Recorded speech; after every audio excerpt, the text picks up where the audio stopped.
What's going on, YouTube? It's me, Ken. In today's episode, I wanted to talk to you guys about the squat. Now, this video is just for those that are either just starting out or they just want to review the basics of how to squat. So with that said, let's get started.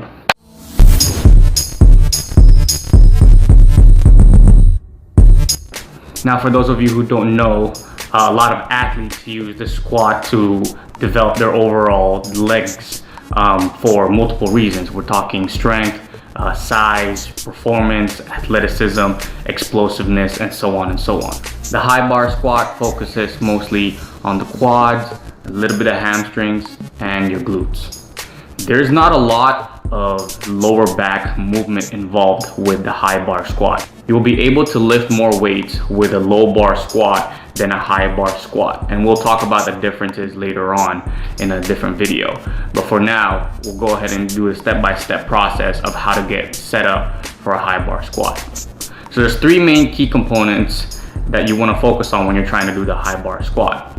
First and foremost, for those of you that are just starting, you want to put the bar on your traps. You don't want to put it on your neck. If it feels uncomfortable, it's probably on your neck. So make sure that you are in the middle of the bar. That's why the lines are there. You don't want to have your hands too far out from one side of the bar to another, because that might throw your balance off.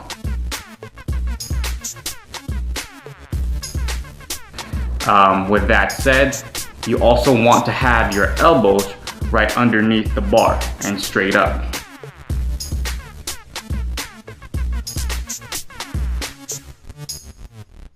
Now, the descent part. Once you unrack the bar and take a couple steps back, go ahead and either point your feet to the corners of the room or forward in front of you.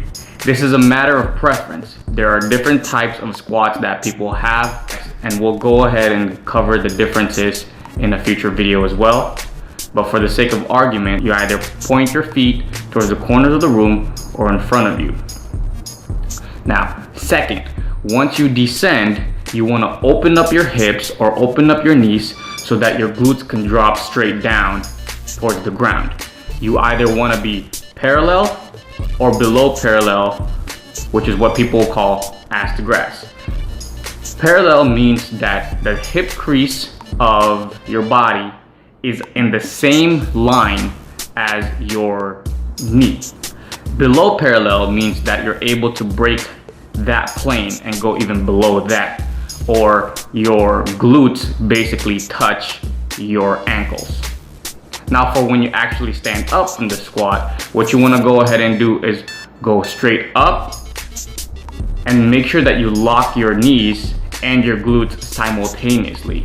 And when I say lock, basically what you're doing is you're squeezing your butt and you're squeezing your quads. Flexing and contracting the quads and glutes basically will develop these two muscles as time goes by.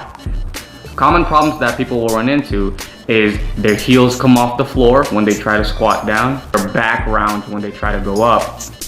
They can't go low enough when trying to do the actual squat. And the fourth problem that a lot of people will have is a controversial one, but the knees will buckle and they'll cave in when the person is trying to go up the squats. Again, that topic and those mistakes we'll cover in another video as well. If you have any questions about how to do the squats, feel free to comment down below and let me know, and I'll do my best to be able to help you out. With that said, if you could like the video, that would be great. Subscribe if you can, and I'll talk to you guys next time for the next episode. Peace.